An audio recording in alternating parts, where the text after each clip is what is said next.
Security! Get her out before she steals something. The luxury manager shouted. The shout ripped through the calm luxury of Maison d'Elite, freezing every shopper mid-step. Heads turned. Silence spread like perfume through the aisles of polished glass and gold accents. The soft jazz that usually filled the air seemed to vanish, leaving only the echo of that word, steals. In the center of it all stood Aaliyah Moore, 7 months pregnant, breath trembling, one hand resting protectively on her stomach. She was dressed simply, a beige maternity dress, white sneakers, and a soft scarf covering her curls. Nothing about her screamed wealth, but that was all it took. The woman shouting, Victoria Hemsley, the store manager, was a contrast in every way. Sharp blonde bob, black designer suit, lips painted in a shade too expensive to pronounce. Her heels clicked furiously across the marble as she approached, radiating the confidence of someone used to being obeyed. Ma'am, please, Aaliyah started, voice low, trying to calm the sudden tension. Victoria cut her off with a raised hand. Don't ma'am me. You've been circling that section for 15 minutes. Don't play dumb. I know a setup when I see one. A man browsing sunglasses glanced over, whispering to his wife, this should be interesting. Aaliyah's face flushed. I'm not stealing anything, she said, her tone steady but soft, the kind of voice that tried to reason with arrogance. Oh really? Victoria sneered. Then why are you touching the merchandise? These bags are over $5,000. And you expect me to believe you were just looking? Aaliyah blinked, her lips trembling slightly. I wanted to see the stitching. My husband likes this brand. That only made Victoria laugh. Loud, cruel, and performative. Your husband likes this brand? She repeated mockingly, turning toward the small audience forming near the perfume counter. Did you hear that? Her husband likes this brand. The laughter from a few onlookers followed, awkward but real. Aaliyah felt the heat rise behind her eyes. She looked down, blinking fast to hide her tears. You don't have to talk to me like that. Victoria stepped closer until they were nearly face to face. Don't tell me how to do my job. If you can't afford to be here, you shouldn't walk through the door. Her perfume hit Aaliyah's nose, floral, bitter, expensive. Aaliyah tried to step back, but the marble floor seemed to hold her in place. You're making a mistake, she whispered. No, Victoria said sharply. You made the mistake. She turned toward the guard by the door, a large man in a navy uniform. Check her bag, she ordered. If she's innocent, she won't mind proving it. Aaliyah's eyes widened. Excuse me. The guard hesitated. Ma'am, maybe we should. Now, Victoria snapped.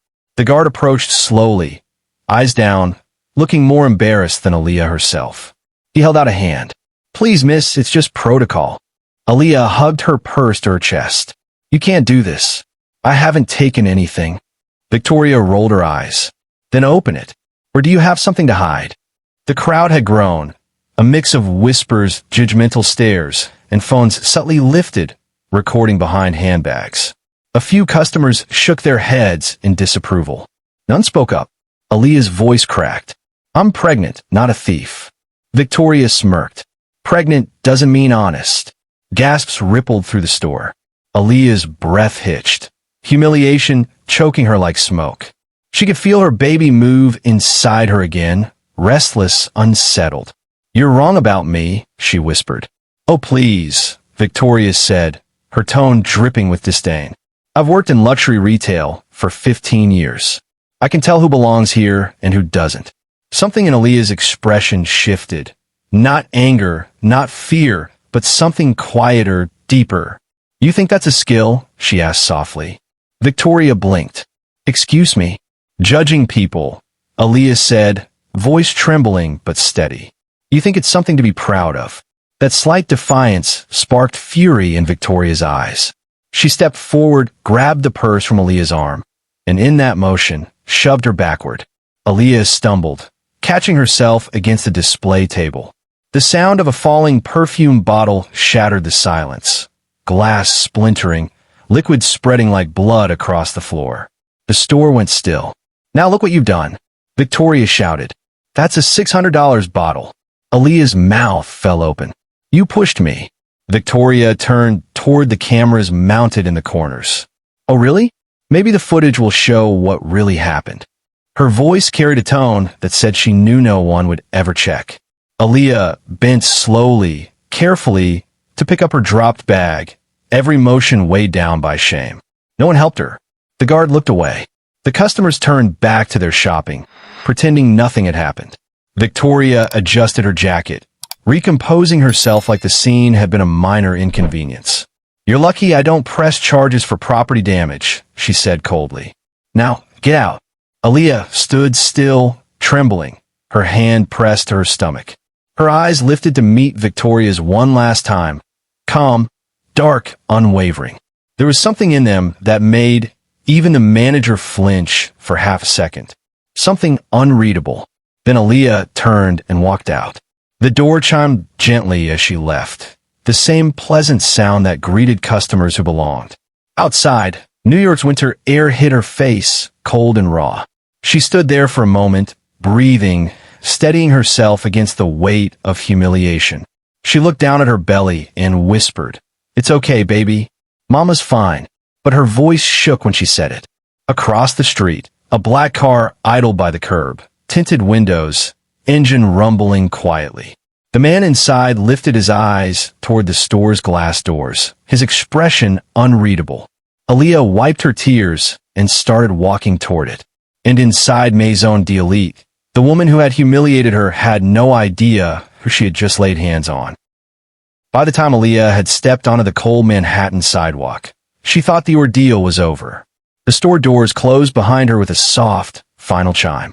But the echo of Victoria Hemsley's voice, the accusations, and the laughter of the onlookers clung to her like smoke.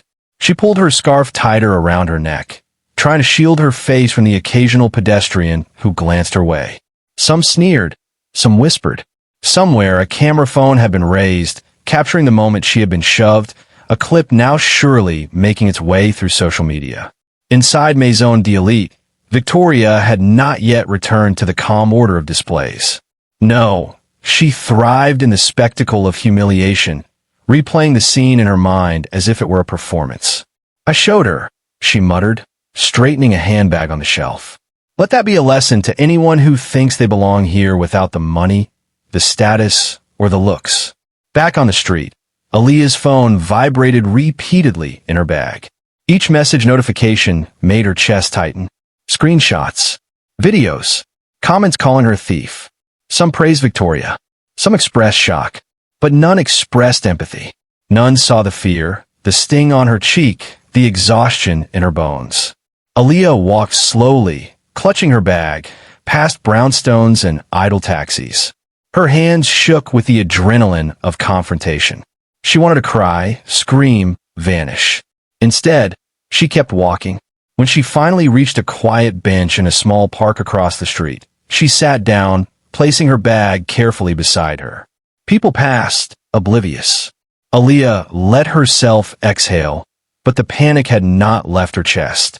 Every muscle remained tight. She could feel the baby's kicks in rapid bursts, reacting perhaps to her stress, perhaps warning her of the battle that had already begun. She thought of calling Dante, her husband, powerful, feared, but she resisted. This was a moment she wanted to survive herself first, to understand what had been done. Meanwhile, Victoria wasn't done. She had summoned a store's security team into the small back office, pacing behind the counter with a fury that made the employees flinch. "Check her accounts," she barked. "We need proof she's a fraud. Look up her purchases, her cards, anything. I want to be right about this." "I know I'm right." The young cashier who had watched the scene in horror nodded reluctantly, logging into the store system. "Ma'am, her account. There's nothing suspicious." Victoria's eyes narrowed. "Nothing? Are you telling me this woman, strolling in with nothing but sneakers and a scarf, has a clean record?" "Yes, ma'am," he said. "Clean record." Victoria hissed. "Then why does she feel like danger?" She turned sharply, pointing toward the cameras. "Review every security feed. Watch her. I want to know who she is. We don't get people like her in here without reason." Back outside, Aaliyah noticed a delivery truck pulling up, and she instinctively flinched when the driver gave her a strange look. The city had turned cold toward her in just minutes. Eyes that had ignored her presence moments ago now seemed accusatory, as though her humiliation had branded her visibly. She pulled her scarf down and looked around, silently noting faces. A group of teenagers snickering from a cafe window, a man in a suit shaking his head, muttering something about entitlement. No one intervened. No one questioned the story Victoria had spun in the store. And yet, beneath her exhaustion and the sting of injustice, Aaliyah felt a flicker, quiet, almost imperceptible. A spark that whispered, "They don't know who I really am." Inside the store, Victoria continued her campaign of intimidation. She called the corporate office, a precise, deliberate fury in her voice. "This woman came into my boutique today," she said. "Touched merchandise she had no right to touch, disrupted my customers, and I demand corporate action. Something needs to be done before this escalates." Meanwhile, social media did its work. Within minutes, a clip from the store, filmed from the corner camera, was shared. The comments section erupted. Some condemned Aaliyah, repeating the manager's words as fact. Others criticized Victoria, but those voices were drowned out by the thousands who simply assumed the worst. Aaliyah watched her phone light up with hundreds of notifications, a flood of judgment and speculation. She felt cornered, as if the world itself had conspired to tell her she was guilty before she could speak. Each notification was a blow. Each whispered conversation felt like a slap. And yet, she didn't run. She didn't hide. She stayed seated on that cold park bench, letting the city pulse around her, letting the weight of injustice settle, knowing that endurance was the first step toward survival. By mid-afternoon, Aaliyah returned to her apartment building, shoulders hunched, stomach tight, but face carefully neutral. Her neighbors glanced at her briefly, offering polite but distant smiles. No one asked if she was okay. Inside the lobby mirror, she examined her cheek, faint red still visible, her dignity bruised. She touched it lightly, a small ritual of acknowledgement. Her phone buzzed again. Messages from Dante, short, concerned, unread. She ignored them, choosing instead to breathe. The world had seen her at her most vulnerable. The world had laughed. The world had judged.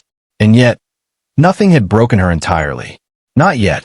Because if this was injustice, if this was humiliation, if this was a test of how far the powerful could push someone unseen, Aaliyah Moore had already begun to plan how the scales would one day tip. Aaliyah sat in the quiet of her apartment, the winter light falling through tall windows, pale and soft against the beige walls. She traced her fingers over her purse, now cleaned and returned to its rightful place beside her. The faint smell of leather reminded her of the store, of judgment, of sneers, of Victoria Hemsley. Her cheeks still tingled, a subtle echo of the slap, but it was nothing compared to the anger that simmered in her chest. Not outward anger, not yet. This was a slow-burning, careful fire. She looked down at her belly, where her child stirred, tiny fists punching against the warmth. "It's okay," she whispered softly. "We're fine. Mama's fine." Her mind replayed every detail of the incident. Every leer from a customer, every whisper from a clerk, every cruel word from Victoria. The injustice was suffocating, but beneath the humiliation, a strange clarity settled. She wasn't just a victim. Reaching for her small leather bag, Aaliyah opened it and ran her hand over its contents. Inside, neatly tucked between her notebook and phone, was a badge, small, engraved, easy to miss. She traced the gold lettering, Dante Moretti. Her lips curved slightly. "They think they know me," she thought. "But they have no idea." A flashback flickered across her mind. The night she had met Dante, under the soft glow of streetlights in Brooklyn, the quiet authority in his presence that drew respect and fear. The man who could command entire blocks with a single glance. The man who could make the powerful bend without raising his voice. And the man who trusted her completely. Aaliyah swallowed hard. This wasn't about revenge yet. Not in the open. It was about patience, observation, and planting seeds. She knew Victoria's arrogance. She knew the people who had laughed, whispered, and judged. And she knew how easily it could all unravel. Her phone buzzed again, A notification from a local news outlet. Luxury boutique scandal. Pregnant woman accused of theft? The headline was already misleading, framing her as guilty. The victim turned suspect. Aaliyah scrolled through the comments, the waves of judgment crashing down. Typical. What was she wearing? Of course she stole it.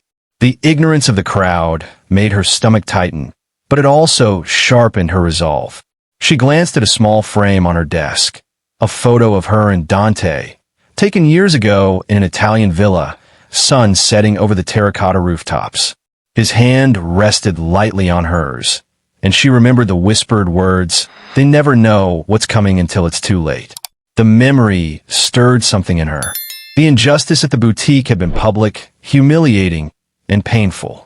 But that was exactly what made it the perfect stage. A soft knock on the door startled her. It was her neighbor, a young woman with groceries. "Aaliyah? I saw what happened outside the store. Are you okay?" Aaliyah smiled faintly, masking the storm behind her eyes. "I'm fine," she said carefully. "Just handling it." The neighbor hesitated. It was awful. People were filming. Everyone was watching. Aaliyah nodded, her voice calm but precise. Sometimes people see what they want to see. Sometimes they only hear what they want to hear. But that doesn't make it true. When the door closed, Aaliyah exhaled slowly. The world had assumed her powerless. The crowd, Victoria, the corporate office, all of them thought they were in control. But she held a secret they couldn't see. She reached for her phone, scrolling to Dante's messages. Short, deliberate, full of concern. "Are you okay? Who is it?" She typed back a single line. "Handled." Not out of defiance, but strategy. Let the storm gather. Let them believe they've won. Then she paused, opening her notebook. She began jotting down details. Victoria's habits, the employees' reactions, the customers' whispers, the exact phrasing Victoria used in front of witnesses. Every word, every movement, every sound, a record of the injustice that could be used carefully later.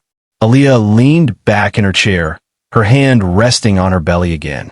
She could feel the baby kick, small but insistent, as if sensing the focus and purpose radiating from her. A smile curved her lips, subtle but real. They didn't know. Outside, the city hummed, taxis honking, footsteps on the pavement, the occasional siren wailing. Life carried on as usual. But inside Aaliyah, the storm was gathering. Quiet, precise, patient. She closed her eyes and let herself imagine the boutique again.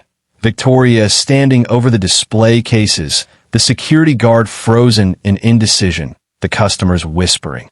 And in her mind's eye, she rewound every action, every insult, every laugh, storing it for the moment it would matter most. "They think they know me," she whispered to herself. "They have no idea what's coming." Aaliyah opened her eyes and picked up the purse from the table. Not to shop, not to run, but to remind herself of the stage, the evidence, the world she would one day expose. The seeds of revelation had been planted. The public had seen her as weak, as helpless, as humiliated. But every observation, every detail, every record she kept was a step toward her power. She smiled faintly. The first act of revenge, she knew, didn't require violence or confrontation. It required patience, planning, and knowing that one day the scales would tip. And when they did, Victoria Hemsley would be the first to understand the truth of who she had wronged. The next morning, Maison d'Elite felt different. The store gleamed in the winter sunlight, filtering through the tall glass windows, but beneath the calm, an undercurrent of tension pulsed like electricity.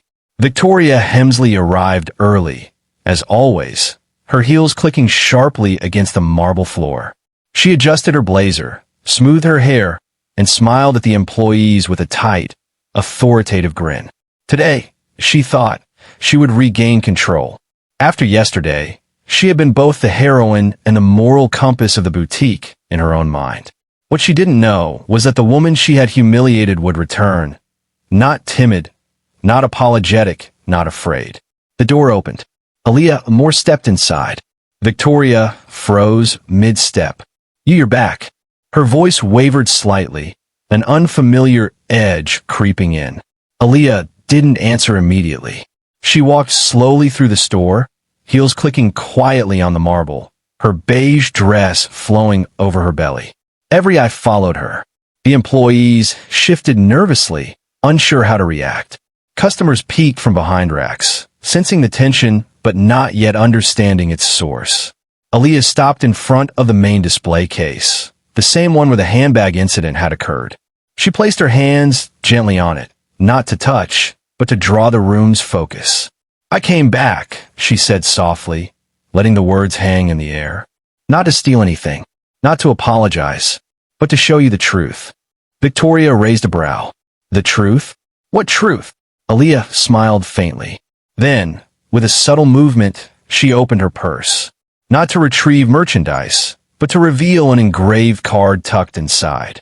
The golden letters glimmered under the store lights. Dante Moretti, CEO, Moretti Enterprises. Victoria's eyes widened, her mouth opening slightly. Aaliyah's hand didn't tremble. "Do you recognize this name?" she asked. Victoria shook her head, confusion and panic growing. I don't." Aaliyah's tone dropped, calm but sharp. "You call me a thief. You humiliated me in front of your customers. You assumed I was powerless." She stepped closer, letting her presence fill the room. "And you were wrong." The employees whispered among themselves. One of the younger clerks muttered, "That's Dante Moretti." "Yes," Aaliyah confirmed. "And the woman you slapped yesterday is his wife." Gasps filled the boutique. The customers who had laughed, who had whispered, now stared in disbelief. Some froze, mouths hanging open. Others shrank back against the displays. Victoria's color drained from her face. She opened her mouth, but no words came. Her authority, which had felt absolute yesterday, evaporated in an instant. Aaliyah continued, voice clear, unwavering. "I could have called the police, sued you, ruined your boutique's reputation. But I didn't." She paused, letting the weight of her words settle over the stunned audience. "Instead, I'm giving you the courtesy of seeing the truth yourself." Aaliyah reached into her bag again and produced another card, this one embossed with Moretti Security Services. She held it up. "Every security camera in this store, every recording from yesterday, preserved. Every comment, every witness, every act of arrogance, documented. You see, assumptions are dangerous." Victoria stammered. It was just assumptions," Aaliyah interrupted, voice rising, controlled, commanding. "Can humiliate people, can destroy lives. And sometimes," she said, glancing at the onlookers, "they make you look foolish in front of everyone." The room was dead silent. Employees avoided eye contact. Customers peeked around purses and handbags, mouths still open in shock. Aaliyah took one deliberate step closer to Victoria. "You called security on me. You threatened me. You accused me publicly of theft. And now you know that your arrogance was misdirected." Victoria's knees nearly buckled. She straightened herself with a shaky hand on a display shelf. I didn't know." "No," Aaliyah said softly, almost kindly. "You did know exactly what you were doing. You thought your power, your title, your judgments could intimidate someone into submission." She let the silence stretch, allowing the full impact to register. Then she smiled. A small, controlled smile that made Victoria's stomach drop. "But power," Aaliyah continued, "isn't measured by how loud you shout or how many people obey you. It's measured by influence, by reach, by the truth behind the name you underestimate." Victoria's voice broke as she whispered, "You're his wife?" Aaliyah nodded. "Yes. And the man whose name you just humiliated? He happens to see everything. Every slight, every insult. And he remembers." The employees glanced at one another, realizing that the balance of power had shifted. The customers murmured, whispering among themselves, some snapping photos in disbelief. Victoria's hands trembled. She opened her mouth again, trying to regain authority, but every word fell flat in the presence of Aaliyah's quiet dominance. Aaliyah lifted her head, her gaze sweeping the boutique.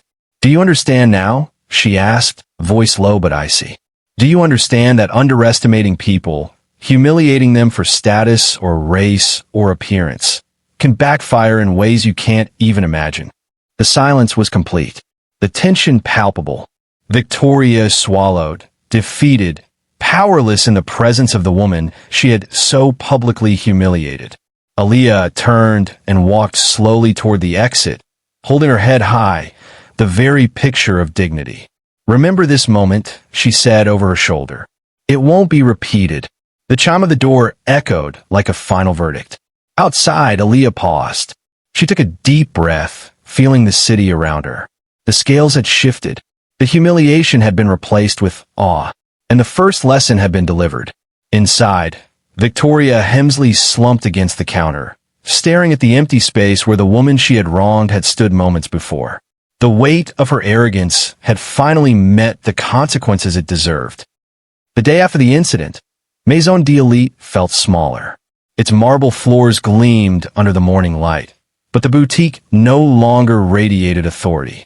Victoria Hemsley arrived at her usual time, heels clicking, shoulders squared, attempting her usual aura of control. But something had changed. The employees avoided her gaze. Whispers followed her from counter to display. The videos circulating online had already made the rounds. Clips of her shouting, shoving, and humiliating Aaliyah Moore had gone viral. Corporate had taken notice. Emails sat unopened in her inbox. Requests for explanation, damage control, and disciplinary reports. Victoria sank into her office chair, uncharacteristically quiet, staring at the polished wood. For the first time, she felt the weight of her actions. She had humiliated a pregnant woman in public, misjudged someone she thought powerless, and underestimated the consequences of arrogance. Meanwhile, Aaliyah Moore sat in her penthouse, a quiet smile on her face. The city stretched beneath her. Cars, pedestrians, neon signs, the pulse of life. And for the first time in 24 hours, she allowed herself to breathe. She traced her hand along her belly, feeling the gentle rhythm of her child. "We did good," she whispered, soft but proud. Her phone buzzed, a message from Dante. "Everything under control?" She typed back simply, "Yes." Handled. Later that morning, Victoria's life shifted completely.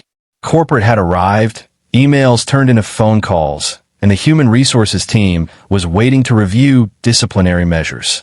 The public pressure from the viral footage had forced their hand. Victoria had been stripped of her managerial duties, pending an investigation. Her authority evaporated overnight, replaced with whispers of incompetence, cruelty, and poor judgment.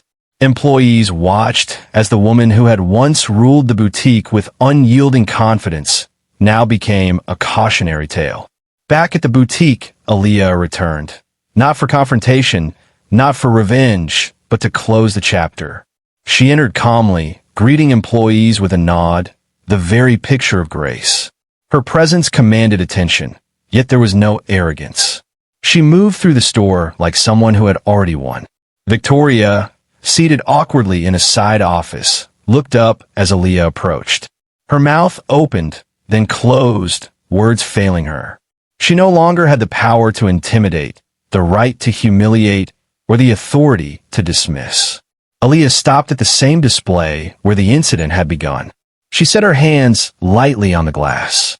"You've learned your lesson," she said softly, her voice calm but unyielding. "It's a shame it had to be so public, but perhaps it will help others think twice before judging someone by appearances, race, or circumstance." Victoria's eyes filled with disbelief, and for the first time, she experienced vulnerability. No amount of title, training, or wealth could shield her from the consequences of her actions. Aaliyah turned away slowly, glancing at the employees and customers alike. "Humiliation is fleeting," she said, voice carrying across the boutique. "Respect is earned. Power is measured by integrity, not arrogance. And justice doesn't whisper. It waits." Her words settled over the room like a quiet storm. Employees nodded subtly. Customers leaned in, absorbing the lesson. Victoria slumped, silent, her mind replaying the public spectacle and realizing how her assumptions, cruelty, and bias had destroyed her control. Outside, Aaliyah's car waited, sleek, black, tinted windows. She slid inside, her hand resting lightly on her belly. Dante sat silently in the passenger seat, watching the city unfold in streaks of gold and gray. No words were necessary. The balance had been restored. As the car merged into traffic, Aaliyah allowed herself a small, victorious smile. Her child kicked gently, and she laughed softly. The injustice, the humiliation, and the assumptions of the world could no longer touch her. She had faced public scrutiny, endured cruelty, and emerged not only intact, but unshaken. That evening, news outlets continued to report on the viral incident. Victoria's removal from the managerial role was confirmed, and the story framed her arrogance as the cause. Yet, amidst all the headlines, one truth remained clear. Aaliyah Moore had transformed humiliation into empowerment, pain into patience, and injustice into poetic justice. Later, in the quiet of her home, Aaliyah looked out over the skyline, lights twinkling like stars caught in glass. She thought of the boutique, of Victoria, of the city, and the lesson she had lived firsthand. Justice doesn't whisper, it waits, and when the moment is right, it hits back. Her gaze softened, and when it hits, she whispered to herself, it hits with precision. She placed her hand on her belly again, feeling the heartbeat beneath hers. Life, power, and patience all intertwined. Aaliyah closed her eyes, breathing deeply, the weight of the day lifting. Outside, the city continued on, unaware of the storm it had just witnessed. But within her, the world was perfectly balanced. Thanks for watching. Want to see more jaw-dropping moments like this? Subscribe now, share your thought in the comment. The next story will leave you speechless.